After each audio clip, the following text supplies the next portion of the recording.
sariq zang kasalligining sporalari bor-ku, +2 gradus bo'ladigan bo'lsa, urida sporalar deydilar.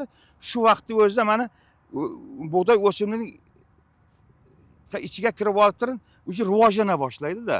Uning uchun mana namgarchilik bo'lib, havoning harorati 12-15 gradus bo'ladigan bo'lsa, eng qulay hisoblanadi, foydalari.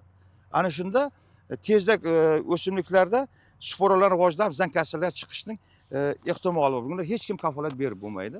G'allachilik mavzusida biz qishloq xo'jalik fanlari doktori professor Zohidjon aka Ziyodullayev bilan suhbatlashamiz. Zohidjon akani bizni rasmiy sahifalarimiz orqali kuzatib borasizlar.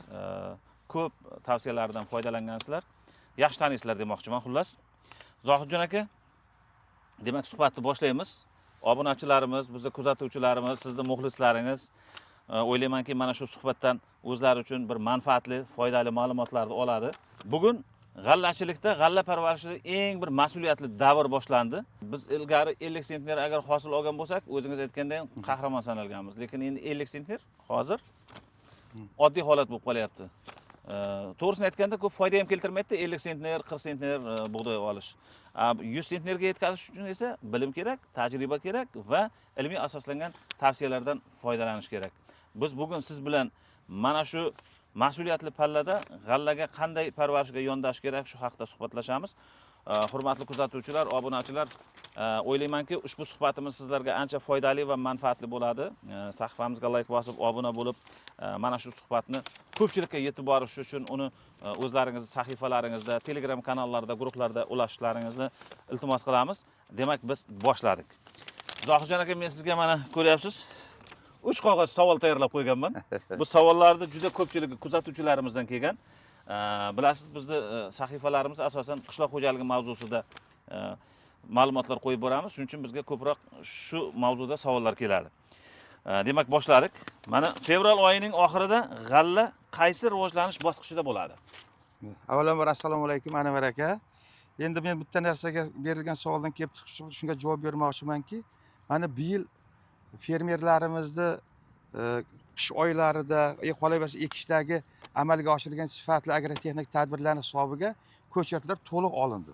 Mana biz turgan dala ham, Anvar aka, mana shu noyabrda ekilgan g'alla. Bugun fevral oyining oxirgi 10 kunligi respublikamizda mana sentyabr, oktyabr oylarida ekilgan g'allalarimiz biz monitoring qilib chiqdik. 5 ta 7 tagacha, noyabr oyining birinchi yarim, umuman noyabr oyida ekilgan g'allalarimiz 3 tadan 6 gacha tuflagan. Tuflash davrini o'tyapti. Hozir demak, tuflash davridan o'tyapti. Xuddi shunday. Endi har yil ham bunaqaning bo'lavermaydi, Anvar aka. Bu yildagi mana qishimizning seryog'in, iliq kelganligi, qolaversa fermerlarimiz tomonidan mana dekabr oyida hektariga 100-150 kilogramdan azot o'g'itlarni oziqlantirilganligi, ko'pgina dalalarimizda mana chirigan go'ng bilan mulchalash agrotexnik tadbiri amalga oshirganligining hisobiga g'allamizni mana qo'shimcha 2 ta 3 tagacha qo'shimcha tuflar shakllanishiga juda katta yordam bo'ldi. Yaxshi. Keyingi savolni beraman. Demak, qishdan chiqqan maydonni hozir fermer eng avvalo qay tarzda baholash kerak? Birinchi navbatda fermer qishdan chiqqan dalasiga e'tibor berish kerakki, mana oldimizda eng muhim agrotexnik tadbirlarni to'xtalaymiz. Demak, ular bilan begona o'tlarning bor yo'qligi. Ikkinchidan, demak, o'sha g'allasini bugun azotli o'g'itlarga demak muhtojligini, mana o'zi rangidan bilsa ham bo'ladi, oddiy dehqon tilida aytadigan bo'lsak, sariq rangga kira boshlaydi. Shuni aytmoqchiman, mana biz shunday joyda tanladik siz bilan suhbatga. Mana hozir g'o'za qator orasiga ekilgan, mana to'q zangori bo'lib, chiroyli bo'lib turibdi, lekin mana bu tomondagi bug'doy ochiq maydonga ekilgan bo'lsa ham sal bargi rivoji orqaroq, e'tibor berish juda. Men bitta shu yerdagi qo'shimcha aytmoqchiman, qarang, men qo'limda shu yerda mana oldim, shu dalada mana qarang. Mana 4 ta, mana 5 ta tuflagan, qarang-da. Mana bitta tuf mana ko'rsangiz, men mana shunchalik agrotexnikani to'g'ri qilganki, mana hozir mana yaqinda kecha bo'lar mana yaxshi oziqlantirib, qishda oziqlantirganligini hisobiga qarang, 4 ta 5 o'ylasam bir tekisda ketyapti, qarang. Yana tub qo'shiladimi, yo'qmi? Endi yana qo'shiladi. Mana hozir fevral oyini, demak, martgacha endi bular oziqlantirishga tayyorgarlik ko'rib turibdi. Beriladigan dala kirish imkoniyati texnikani. Dala kirish bilan bular hozir hektariga oziqlantiradigan bo'lsa, har bir tubdan yana qo'shimcha bittadan qo'sh bo'ladi. Kamida 2 ta 3 ta yana tub hosil qiladi. Bu bitta narsani bildiryapti, Anvar aka. Shunda bir dona bug'doydan, demak, hozir 4 ta tub bo'ladigan bo'lsa, 7 tagacha, masalan, 7 tagacha, 8 tagacha masalan tub shakllantirsa bo'ladi. Chunki mart oyida ham tuflash jarayonlari g'allachilikda ketadi. Demak, bir dona bug'doy urug'idan 7 ta 8 tagacha boshoq. Boshoq. Rahmat. Keyingi savolga o'tamiz. G'allada qishki stress belgilari qanday namoyon bo'ladi? Qishki stress belgilari birinchi navbatda bilish mumkinki, mana bug'doy o'simlikni o'sib chiqqan birinchi hamda ikkinchi barglari agar sovuq ta'sir qiladigan bo'lsa, o'shalar sarg'agan bo'ladi, uch qismlarini. Sovuq ta'sir qilgan bo'lsa, ta'sir qilgan bo'lsa, uch qismlari birinchi va ikkinchi paydo bo'lgan barglarda bo'ladi. Sababi ularda boshqa, demak, barglarga nisbatan shakar miqdori kamroq bo'ladi. Shuning uchun ham ularga sovuqqa chidamsizroq bo'ladi, o'shalarga ta'sir qiladi. Zo'r aka, rahmat. Demak, ildiz tizimini qanday tekshirish va baholash kerak? Endi buni olimlar, sizga o'xshagan olimlar biladi. Tajribali fermerlar, dehqonlar ham bilishi mumkin. Lekin bizni kuzatuvchilarimizga ham shuni bir ikkoz ma'lumot. Ko'plar Anvar aka, mana ko'plarga masalan o'zi asli g'allani harakat qilib turib 3 metrga, 2,5-3 metrgacha tomiri boradi deganda ko'plar ishonishmaydi. Chunki popuk ildiz deyshadi. Umuman mana qish paytlarida, qish mana havoni salqin bo'lgan vaqtlarda bargni umuman o'simlikning yer yuzasiga qaraganda ildiz tizimi tezroq rivojlanadi. Pastda turadigan nima deydi? Harakat, oziqa bo'lganning hisobiga, tepada salqin kunlar bo'lgani hisob ketadiki, hozir biz olib ko'radigan bo'lsak, erinmasdan olib ko'radigan bo'lsak, yer yuzasi qanchalik biommassa shakllangan bo'lsa, xuddi shuncha hajmdagi ildiz sistemalar shakllanib bo'lgan. Poyaga o'xshab ildiz ham agar baquvvat bo'ladigan bo'lsa, demak shunchalik yaxshi tiklaydi, ko'p oziq oladi, hosildorlik nihoyatda yuqori bo'lishiga albatta o'zining ta'sirini ko'rsatadi. Endi qarang, siyrak chiqqan, endi bo'lishi mumkin-ku, yoki muzlab zararlangan maydonlarga qanday chora ko'rishimiz kerak? Endi Anvar aka bitta narsani aytishimiz kerak. Endi men bir dalalarim aynaldim. Deyarli unaqangi g'allalarimiz yo'q, avvalambor, lekin bor. Mana qachonki mana suv tanqis bo'lib qoldi Anvar aka. Mana fermerlarimiz ko'z oldida turibdi. Kimki masalan sug'orolmagan qolgan dalalarimiz bo'ladigan bo'lsa, men o'sha dalalarga borib ko'rdim. Haqiqatdan ham siyrak 1 metr kvadratda 80-120 ta ko'chat bor.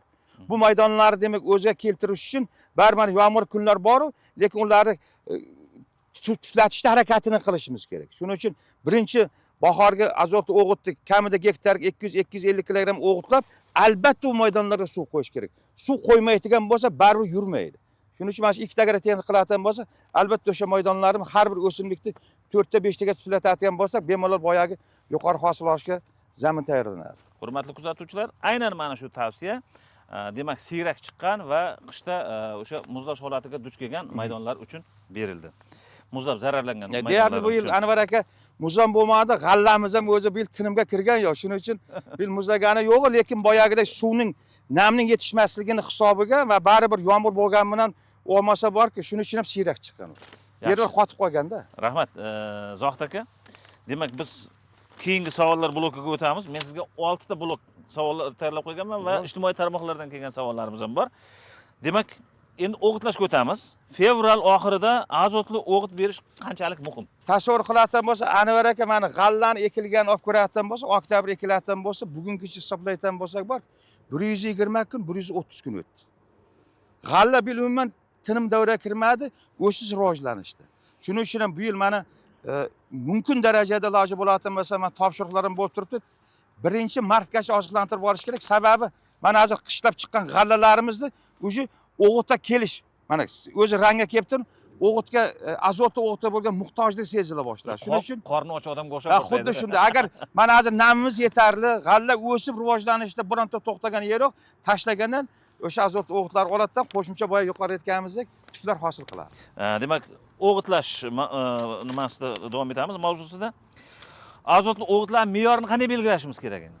Endi bitta narsa, umuman azotli o'g'itlar bilan mana g'allachilikda o'zi 3 marta bo'lib berish kerak deydi, tabaqatlash bo'lish. Ya'ni birinchi navbatda tuflash davrida, mana hozir respublika Xudoga shukr qilishimiz kerak, 100% hamma maydonlar tuflash davri o'tyapti.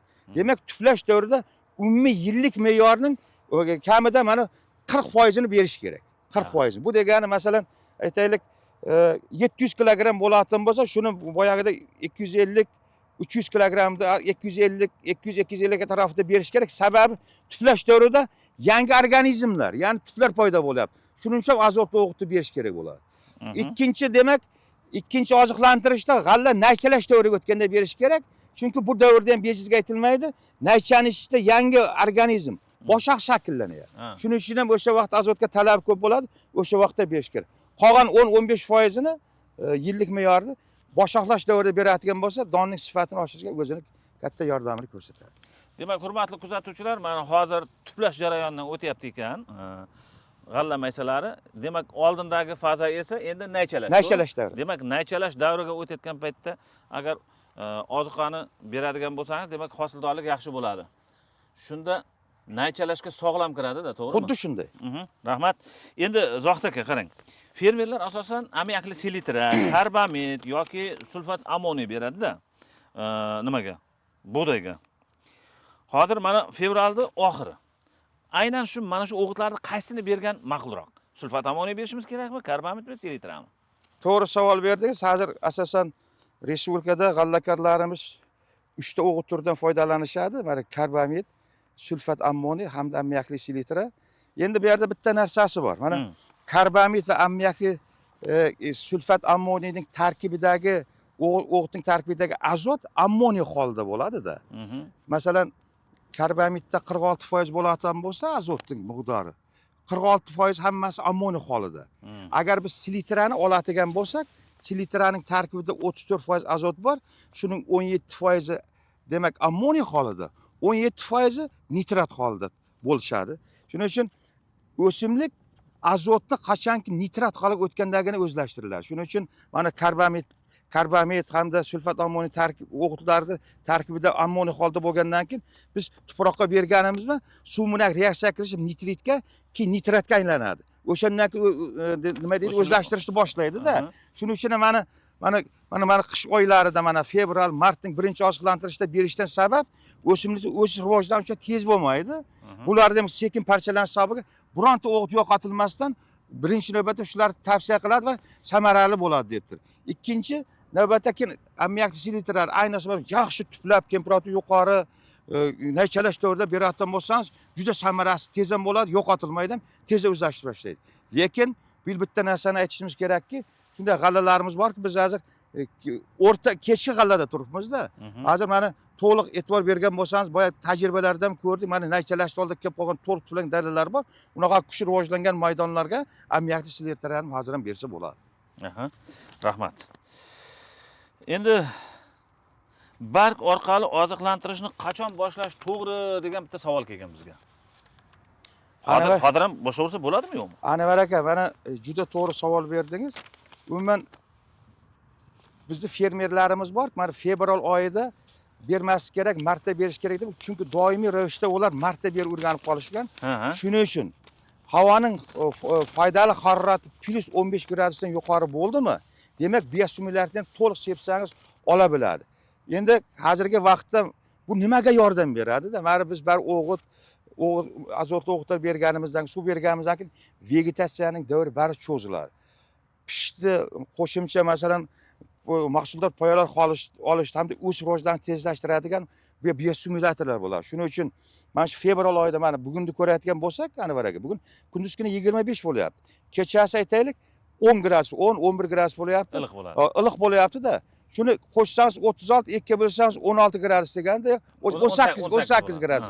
Bemalol shu kunlarda ham to'liq bu yoqdan azot o'g'itlar bilan berib, izidan biosimulyatorlar bilan ishlab beradigan bo'lsa, samarasi juda yuqori bo'ladi. Rahmat. Endi demak biz namgarchilik va zang xavfi degan suhbatimiz bitta bo'limi bor. Hurmatli kuzatuvchilar, mana shu zang masalasida bizga juda ham ko'p savollar kelgan. O'zimiz ham bu borada ayrim bir bashoratlarni aytib o'tganmiz sahifamiz orqali. Mana hozir mutaxassisdan eshitamiz bu borada. Mana savol beramiz. Bu yilgi namgarchilik sharoiti zang kasalligining kuchayishiga qanchalik ta'sir ko'rsatadi? Anvar aka, mana respublikamizda yillar davomida g'allani tahlil qiladigan bo'lsak, 1999-yil, 2009-yil, 2016-yil, 2024-yillarda epifitotiya yili bo'lgan. Bu degani o'ta zang avj olib, juda katta hosildorlikni yo'qotgan. Mana agar vaqtda kurash yo'liga nima deydik, shu dastlab alomatlar paydo bo'lib turib, yaxshi harakat qilganlarda hosillar saqlab qolingan. Lekin kurash kechikkanligini hisob o'sha yillarida hatto 50-60%gacha. Men yodimdan chiqmaydi. 1999-yil u vaqtda ko'p narsalarga ham tayyor emasdik. Surxondaryoda 60.600 gektar, bugungi kungacha shu gektar esimdan chiqmaydi. O'sha maydonlardagi g'allaning hosillari zang tufayli, sariq zang tufayli 100% yo'qotilgan. O'shanda zangga chidamsiz yunonov ekilgandi, shuni hisobiga ketilgan. Shuning uchun bu o'sha yillari tahlil ko'rayotgan bo'lsak, qish oylarida umuman g'alla tinimga kirmagan.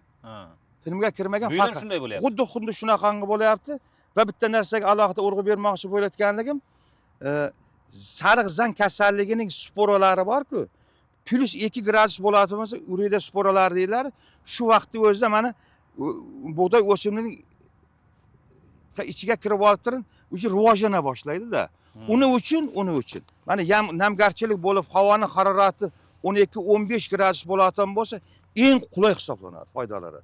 Ana shunda tezda o'simliklarda sporalar rivojlanib, zang kasalliklar chiqishning ehtimoli bor. Bunda hech kim kafolat berib bo'lmaydi. Bu yil qanday bo'ladi? Mana hozir siz monitoring o'tkazyapsizlar. Mana o'simliklar kimyosi va karantin va himoyasi degan bir tashkilotlarimiz bor. Ularda ham mutaxassislar bor. Bashoratlar qanday?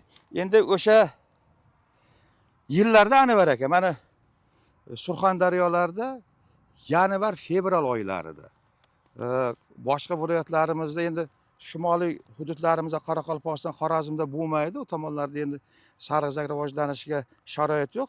Boshqa viloyatlarda mart oyidan boshlab kuchayib ketgandi-da. Shuning uchun hozir biz monitoring qilyapmiz.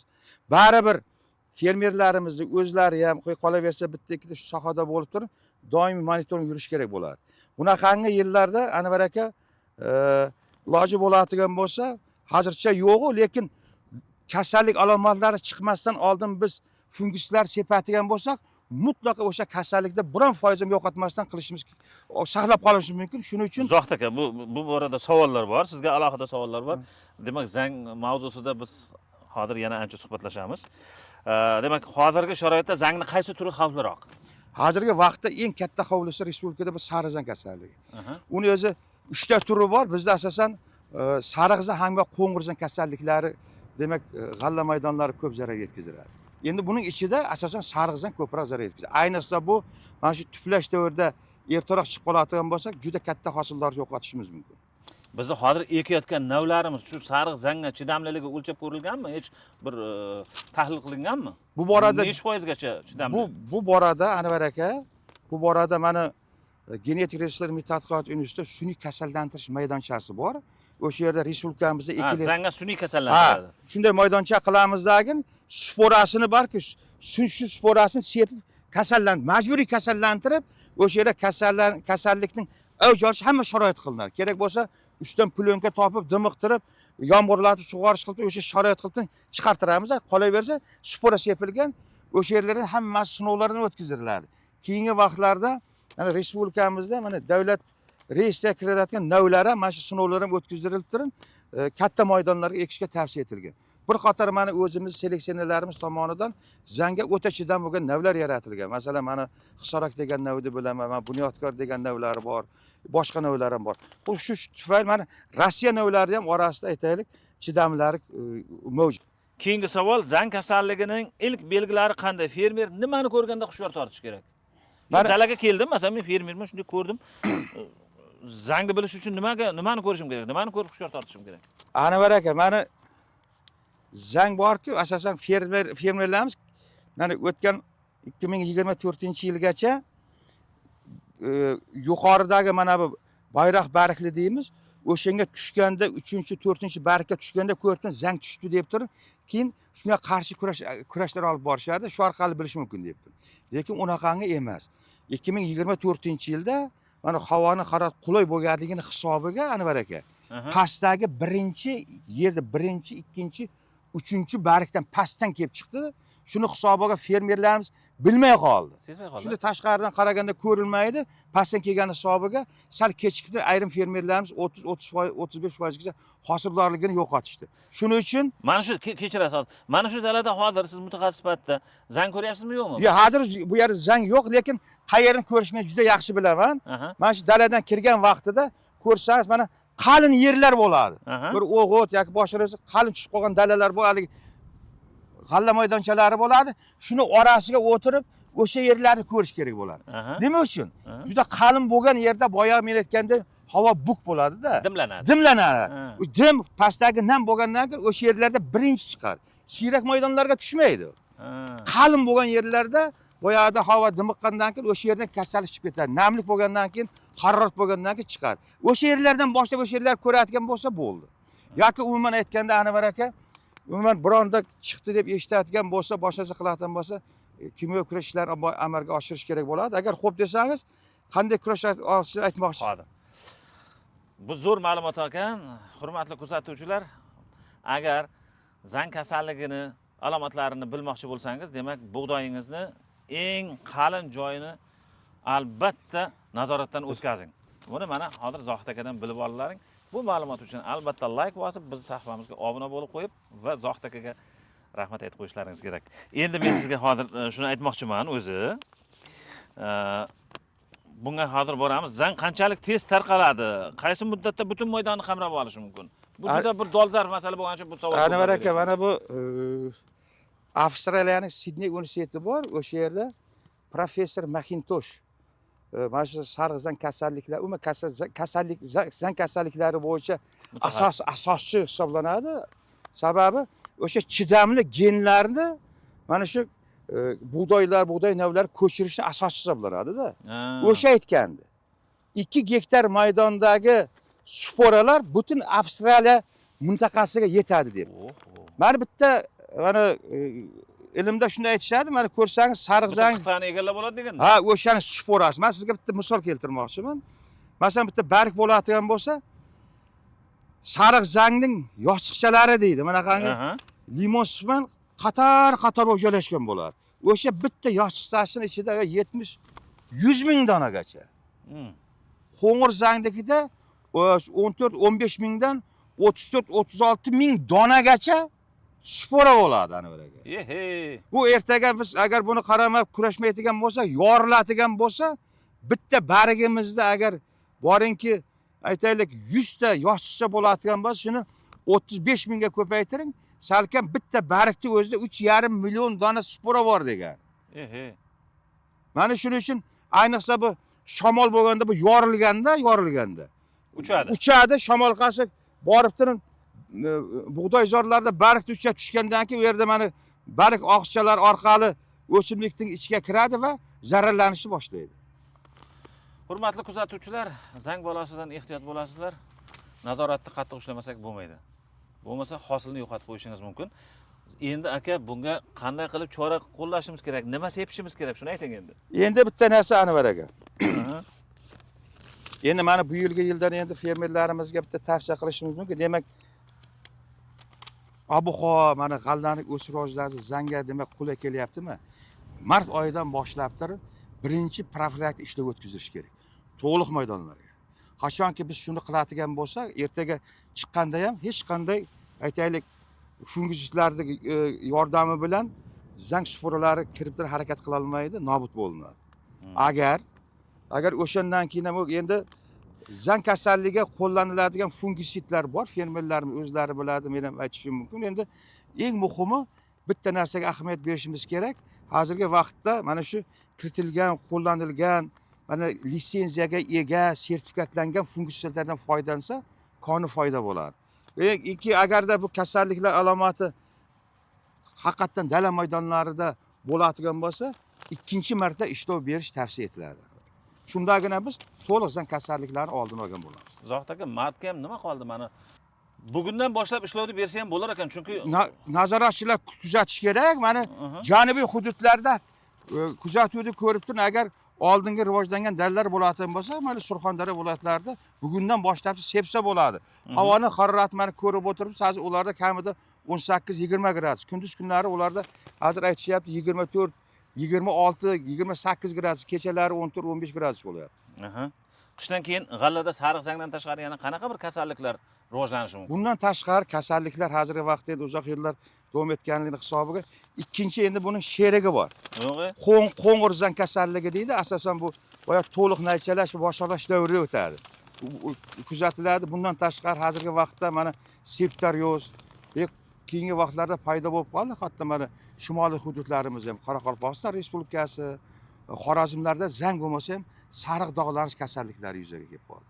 Mana bularga masalan fuzarioz, mana keyingi vaqtlarda ayrim dalalarimizda fuzarioz kasalliklari keldiki, mana bu dalalarga biz kuzatishlar olib borib, albatta demak shularga kimyo ishlovlar o'tkazishimiz kerak. Bug'doychilikda uning kasalliklarini oldini olishning birdan bir yo'li shu kimyo usul orqali, funguslar orqali to'xtatiladi, oldi olinadi. Endi Zohid aka bir qiziq narsa borda. Biz asosan kasallik chiqqandan keyin uni davolashga kirishib ketamizda. Buni shu belgilari paydo bo'lishini oldindan bilishimiz kerak-da, to'g'rimi? Buning uchun endi ko'proq sizga o'xshagan olimlar bilan muloqot qilib turish kerak-da. Nima dedingiz? Bu ham to'g'ri, lekin bari bitta narsa, endi fermerda o'zini mana agronomlari bor, xodimlari bor, o'zi ham masalan boyagida kuzatish kerak. Hozir mana kecha yaqinda ham mana biz tavsiyanoma o'simliklarni himoya qilish ilmiy-tadqiqot instituti mutaxassis birgalikda tavsiyanoma ham tayyorladik. O'sha tavsiyanomada Anvar aka har bir kasallikni qanaqaligini rasm bilan berib qo'yibdi. O'sha tavsiyanomani olib turib rasmga qarab turib, dalada o'zi bilinadi, sariq ekan bo'lsa, yoki borganda dog'langan bo'ladigan bo'lsa, yoki barglari quriy boshlaydigan bo'lsa, olib turib rasmga qaraysiz. Demak, shu kasallik ekan deb turib, shunga qarab turib, ishlov berib ketaverish kerak. Demak, shu kasalliklar paydo bo'lib qolibdi deb turib, kutib o'tirish keragi yo'q. O'sha tavsiyanomani elektron varianti ham bormi sizda? Bizda bor. Sizda bo'lsa, uni menga tashlab berasiz. Xo'p, bo'la. Hurmatli kuzatuvchilar, g'allakor fermerlar, agar sizga o'sha tavsiyanoma kerak bo'ladigan bo'lsa, bizni sahifamizni, Instagram sahifamizni tepasida bio deydi, o'sha yerda meni telefon raqamim bor. Agar menga bog'lansangiz, men uni mana Zohid akadan olib, Telegram orqali sizlarga yetkazib beraman. Maqsadimiz o'sha g'allamizni kasalliklarga chalintirmasdan, hasharotlardan asrab, hosildorlikni 100 sentnerga yetkazib, yurtda bug'doyni nonni ko'paytirish, to'g'rimi? To'g'ri. Endi bizda ob-havo bilan bog'liq savollar bor. Kuzatuvchilarimizda, fermerlarda bir nima borda, sovuq qaytib kelib qolsa, hozir nima bo'ladi? Yana qor yog'ib ketsa, temperatura, harorat minusga tushsa nima bo'ladi degan bir xavotirlar ham yo'q emas-da.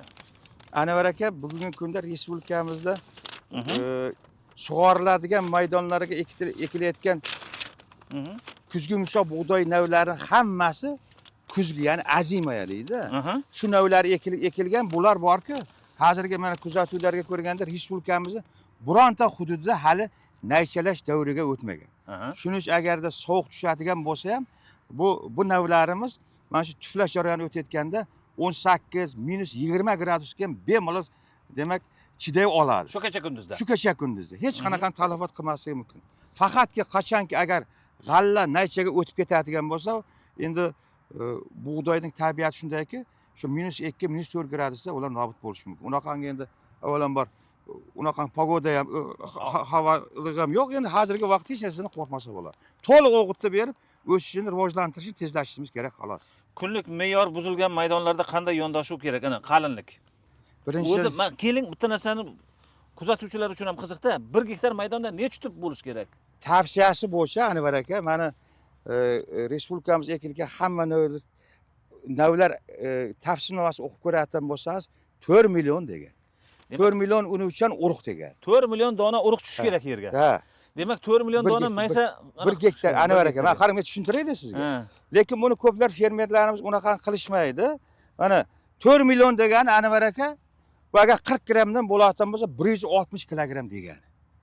160 kilogrammi? Biz dalaga 160 kilogramm 100% unutchanlikka ega urug'da eksang, yani 4 million bo'ladi degan. Lekin biz dalaga shu ekatan bo'lsak, dala unutchanligi bor-da urug'da. 100% ko'karmaydi u. Kamida masalan 75-80% ko'karadi. Demak, uni ustiga yana kamida 20% urug' qo'shishimiz kerak. Demak, 160 kilogramm bo'ladigan bo'lsa, shuning ustiga 32, borki 40 kilogramm bo'ladigan bo'lsa, 190-200 kilogramm yetarli. Mana men yaqinda mana biz hozir yuqori Chirchiq tumani dalalarida turibmiz. O'rta Chirchiq tumanlari bilan biz uchrashib, demak, seminarlar o'tkazdik. Fermerlardan men o'zim ham so'radim-da, mana qarang, zamonaviy selkada ekkan, g'o'za qator arasi ekan. Mana ko'ryapsizmi? Mana qarang, mana shu dalaga 200 kilogrammdan ziyod ekilmagan. O'sha O'rta Chirchiq tumani fermerlari aytishdiki, Zohid aka bizlar dedi 180 kilodan ekamiz dedi. Ana shu 180 kilodan ekdi mana 100 sentnergacha hosil bo'lyapti. Ko'p fermerlarimiz 250, 300 kilo undan ham ko'proq ekib borishadi. Sababi ular bu zamonaviy resurs tejamkor selkalarda ekmaydi-da. Mana hozir ko'rasiz, noyabrda ekilgan mana 4 ta 5 ta tutilib turibdi. Mana shuni o'zi baribir qishdan o'simliklar orasida yashash kurashib ketgandan keyin bari orasida nobudlar bo'ladi, ko'p bo'ladi, lekin o'rtacha biz agar bir demak 1 metr kvadratda 700 ta boshaq shakllarda oratan bo'lsak, shuni o'zi 100 sentner deganlar bor ekan. Mana o'rtacha 1,5 grammda suvli maydon ayrimlari bosh-boshaqlarimiz 2, 2,5 hatto 3 grammgacha ketib qoladi. O'rtacha 1,5 grammdan hisoblaydigan bo'lsa, mana 100 sentner yuqori hosil beradi degan. Endi boya savolga qaytaylik. Hani 4 million dona urug' tushmadi-da, 5 million dona tushib qoldi. Endi tushdimi? Hammasi ko'kardi. Bug'doy qalin bo'lib turibdi. Qanday ishlov berishimiz kerak? Endi mana o'zi mana tavsiyalar bor-da, Anvar aka. Demak, bug'doyingiz qalinmi? Masalan, aytaylik 200 kilogramdan biz o'g'itib ber deb turib tavsiya ketyaptimi? Tavsiyaga nisbatan ularga har bir agrotexnikada 10-15% qo'shib berish kerak. Masalan 200 kilogram o'g'it ber deydigan bo'lsak, qalin maydonlarga 250 kilogramdan. 750 kilogram demak tavsiya etilayotimiz 300 kilogram qo'shib bersagina o'sha qalin maydonlardagi hamma o'simlikni oziqa birligi, oziqa o'zlashish maydonida umuman oziqaga yetarli oziqa berganingizdan keyin uni yuqori hosillar bo'ladi. Agarda biz azotni oziqlantirishni me'yorini kamaytiradigan bo'lsa, qalin maydonlarda hosildorlik orqaga ketib qoladi. Kamida 15-20% gacha hosildor pasayib ketishi mumkin. Ha, yaxshi. Rahmat. Endi Instagramdan kelgan bir savollar bor. Umarjon Nizomovdan savol kelgan. Aka, har bir regionga qarab bir maslahat bersangiz degan ekan. Hududlar misolda. Boya shuni aytmoqchi edingiz. Ha, shuni aytmoqchi edim. Mana bizda Qoraqalpoq, shimoliy hududlar, demak sharqiy hududlarimiz bor, janubiy hududlar, markaziy hududlar bor. Mana asosan mana g'allachilikda mana shimoliy hududlar deydi. Mana shimoliy hududlar mana Qoraqalpog'iston, Xorazm, Xorazm viloyatlari kiradi. Bularda agrotexnik tadbirlar mana janubga nisbatan kamida 10-15 kun, o'rta mana markaziy demak hududlardagi qaraganda baribir rivojlanishi orqada bo'ladi. Shuning uchun hozir ularga ham bu yilning qulay kelganligini, havo harorati mana hozir Qoraqalpog'iston Respublikasi mana kunduz kunlar e'tibor berayotgan bo'lsangiz 9, 12, 15 gradusgacha havo harorati bo'lib turibdi. Shuning uchun bu yilda mana birinchi oziqlantirish tavsiya ketdi, mana birinchi markaz oziqlantirish kerak debdi. Shuning uchun zudlik bilan birinchi oziqlantirishlar amalga oshirish kerak. Boyagi endi ikkinchi masala endi. Mana kasalliklar bo'yicha kelib ko'radigan bo'lsak, mana janubiy hududlarimizda bularga qarshi kurash, mana begona o'ti bor, ularning oldinda ketyapti. Bizdan kasalliklarim boshqalarga qaraganda demak ertaroq tushadi. Shuning ularda oldinroq kamida shu 10-15 kun oldinroq harakat qilish kerak bo'ladi-da. Mana markaziy hududlarimiz bu. Markaziy hududlarga mana Buxoro, Navoiy, Samarqand, Jizzax, Sirdaryo, Toshkent viloyatlari, qolaversa Farg'ona va Vosiy viloyatlarini ham deyarli ob-havosi, iqlim sharoiti bir xil bo'lganligi uchun bularda agrotexnik tadbirlar muddatlari bir xil bo'ladi. Bu tomonlarda. Yaxshi. Jumayev 976 akkauntidan iloji bo'lsa Qorovulbozor tumani to'g'risida bir fikr bildirsangiz. Biz qishda suv ko'p bera olmaymiz. Agar suvni ko'p beradigan bo'lsak, yer yetilishi qiyin, sho'rlik baland va Toshkentga qaraganda ko'p oziqlantirishni talab qiladi. Shu biz tomonlarda ham bo'lgan bo'lsangiz, bir fikrlaringizni aytsangiz debdi. Men Qorovulbozor tumanida rosa ko'p bo'lganman endi. Chunki Buxoroning boshqa tumanlari bilan ularning agrotexnika tubdan farq qiladi. Qorovulbozorning g'allasini o'sishi sharoiti hammasi Qashqadaryoning mana chegarasi bo'lgan Koson bilan Murishkarga o'xshaydi ekan. Shuning uchun ular mana g'o'za qator orasiga ham ekaveradi, g'allalarni yaxshi hosil beradi. Buxoroning bu ichkari tomonlari olib ko'rayotgan bo'lsangiz, ularni g'o'za qator orasiga ekishmaydi ular. G'o'zapiyani olib, yerlariga sug'orib, sifatli qilib namiga ekishadi. U yerga quruqlik eksangiz ham ustidan suv qo'ysangiz bo'laveradi. Shuning uchun mana bularda ayniqsa mana bu yilga e'tibor oladigan bo'lsak, baribir ularning Qorovulbozorning g'allalari, mana oktyabr oyida ekilgan g'allalari o'sish rivojlanish juda tez ketyapti. Ularda baribir havo harorati yuqoriroq bo'ladi. Ayniqsa mana begona o'tlari ham, begona o'ti bo'ladi, kasallik bo'lib ularga nazoratga olish kerakdagi agrotexnik tadbirlarni Buxoroning boshqa hududlariga qarab o'tirmasdan ertaroq harakat qilish kerak bo'ladi. Mana bu yilgi yillarda ko'pincha to'g'ri aytayapti, endi haligi namgarchilik katta bo'ladi deb, lekin bitta narsani ta'kidlash kerakki, bu hududlarda kamida masalan 3 marta Qorovul bozor tumanida vegetatsiya suv bermaydigan bo'lsa, kamida deyapman. Ko'zlagan natijani ola olmaydi. Chunki bu yoqqa e'tibor qaratib bo'lsangiz, oldi atrofi mana cho'l hududlarida atrofida joylashgan. Shuning uchun agrotexnikasi xuddi shunaqa. Demak, ushbu kuzatuvchimiz o'zining savoliga to'liq va batafsil javob oldi deb o'ylaymiz. Agar bizning sahifamizda mana shu javobni ko'rib qolgan bo'lsangiz, albatta bu ma'lumotni Qorovul bozorlik g'allakor fermerlarga yetkazib qo'ying. Rahmat savol uchun, javob uchun ham. Demak, yana bitta savol kelgan. Endi buni akkaunt nomi sal boshqacharoq yozilgan ekan, nickname bilan, shuning uchun uni men ayta olmayman. Qora kuyaga qarshi nima sepishni maslahat berasizlar? Iltimos aytib keting. Bug'doyda qora kuya ham bo'ladi-ku degan savol kelganda. Anvar aka, bu yerda narsa. Qora kuya kasalligining ikkita turi bor-da. Bug'doychida chang qora kuya kasalligi deydi.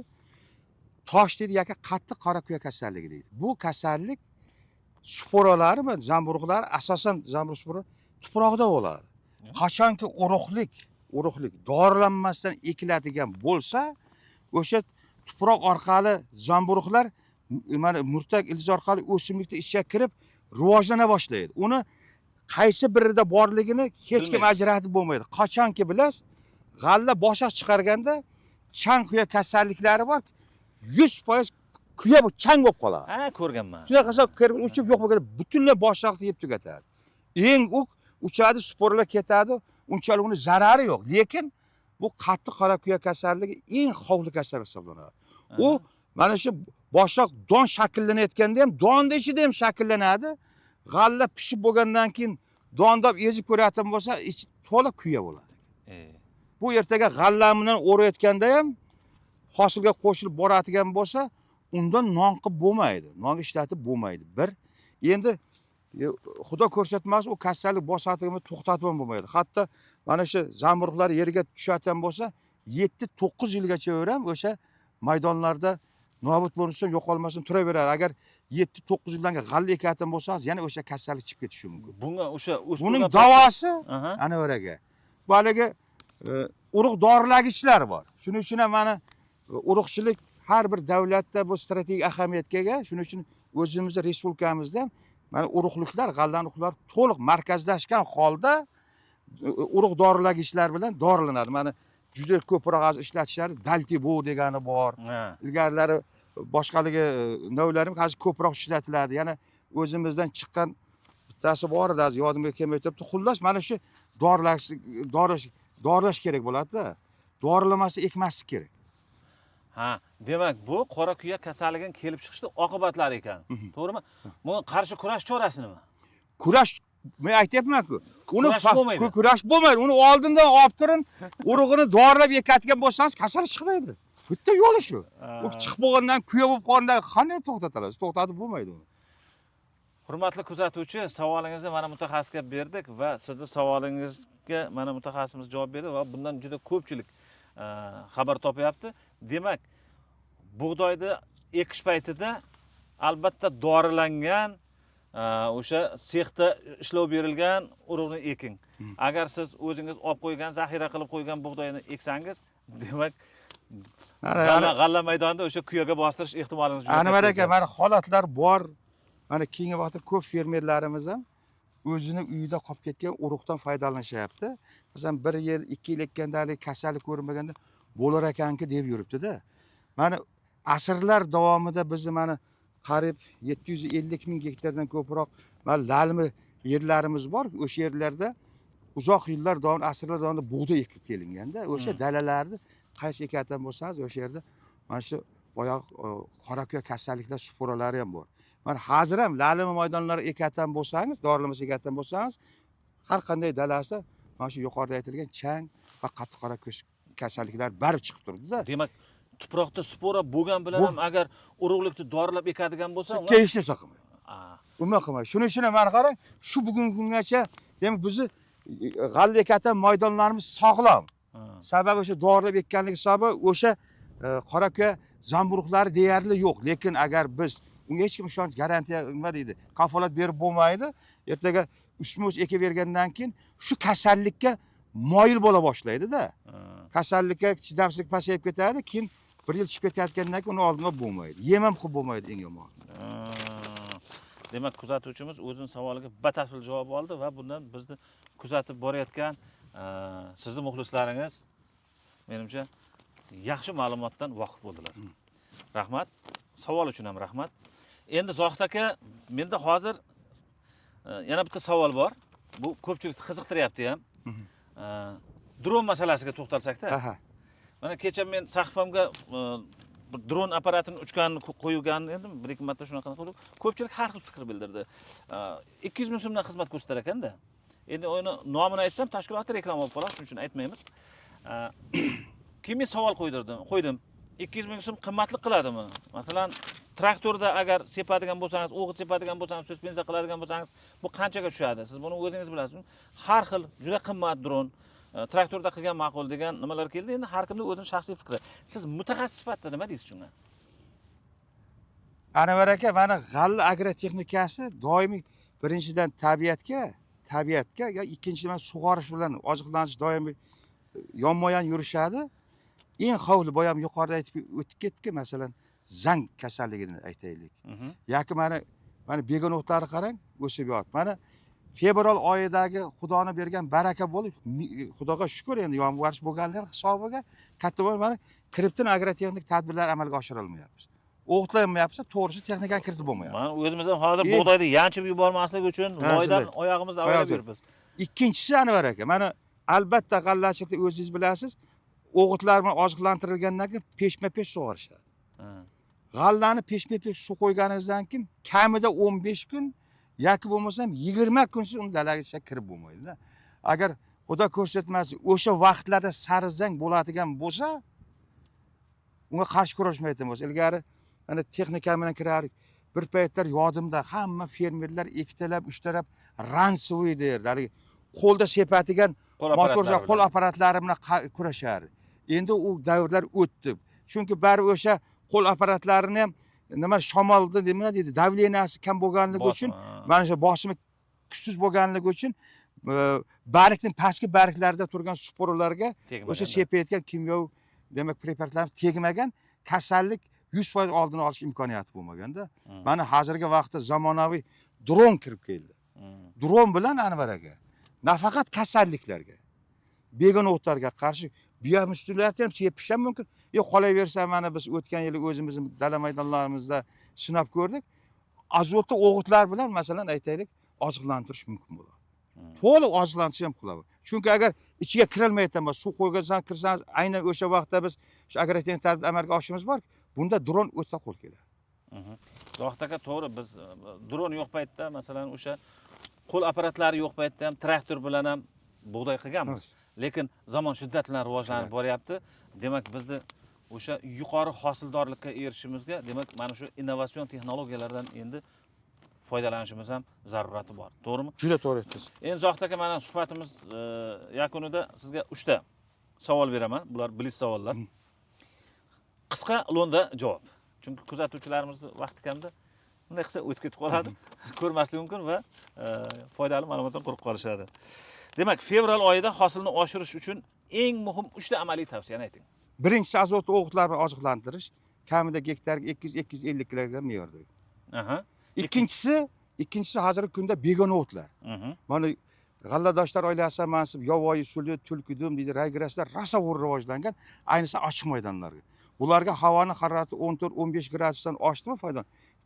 Demak, gerbitsidlarni qo'llab turib ishlovda olib borish kerak. Bundan tashqari, endi 1 yil 2 palali begona o'tlarimizdan ularni qarash kerak, miqdoriga qarab turib.